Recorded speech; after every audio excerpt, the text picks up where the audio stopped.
غزہ میں اسرائیلی نسل کشی اور قتل عام کے ساتھ جہاں اسرائیل اور امریکہ کا مکروہ چہرہ عیاں ہوا، وہیں عالمی ادارے کی بے بسی اور دوہرا معیار بھی کھل کر دنیا کے سامنے آ چکا ہے۔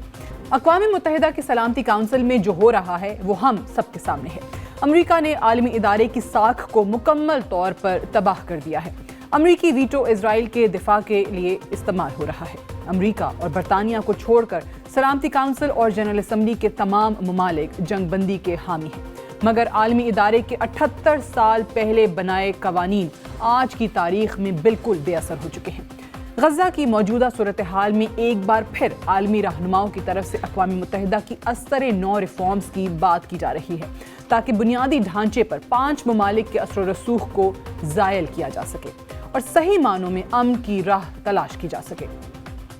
اقوام متحدہ سے ہٹ کر اگر دیگر عالمی اداروں کی بات کی جائے تو غزہ میں جاری جینوسائیڈ اور ایتھنک کلینزنگ کے واضح شواہد کی بنیاد پر انٹرنیشنل کرمنل کورٹ کا کردار انتہائی نمایاں ہو جاتا ہے، مگر ایک بار پھر کہنا پڑے گا انٹرنیشنل کرمنل کورٹ نے بھی غزہ کی صورتحال میں اپنا دوہرا رویہ برقرار رکھا اور عالمی ادارے کی ساکھ کو مکمل طور پر تباہ کر دیا۔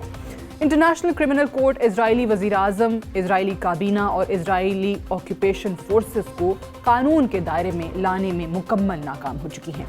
انٹرنیشنل کرمنل کورٹ بھی امریکی حکومت کے دباؤ کی بدولت بے بس ہو چکی ہے۔ اسی بات کی نشاندہی امریکہ سے تعلق رکھنے والے اٹارنی اسٹینلی کوہن کر چکے ہیں اور ان کا کہنا ہے کہ اگر انٹرنیشنل کرمنل کورٹ نے غزہ میں جاری جنگی جرائم کی مکمل تحقیقات نہ کی تو عالمی ادارہ تباہ ہو جائے گا اور اس کا کوئی مستقبل نہیں رہے گا۔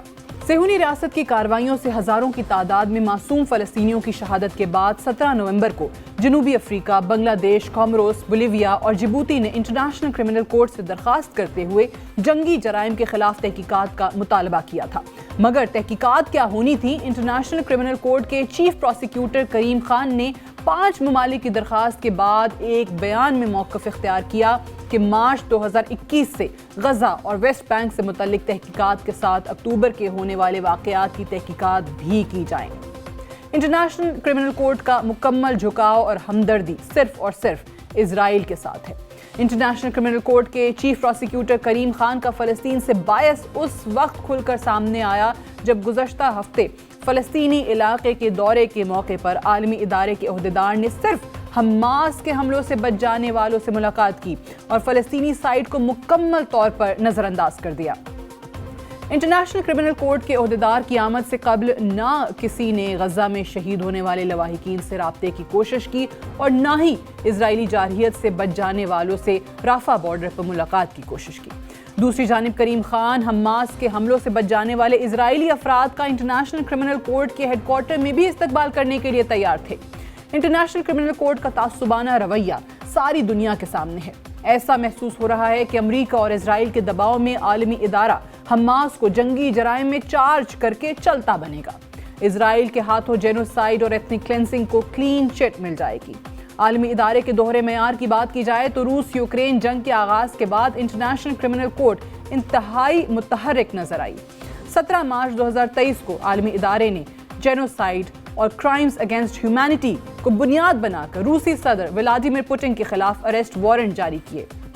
اسرائیل کی 2 ماہ کی کارروائیوں کے دوران غزہ میں ہلاکتوں کی تعداد یوکرین کی 2 سالہ جنگ سے کہیں زیادہ ہو چکی ہے، لیکن انٹرنیشنل کرمنل کورٹ خاموش ہے۔ نہ ہی اسرائیلی وزیر اعظم نیتن یاہو کے وارنٹ گرفتاری جاری کیے گئے اور نہ ہی ان کی کابینہ کے ممبران کے جو ایٹم بم گرانے کی بات کر رہے ہیں۔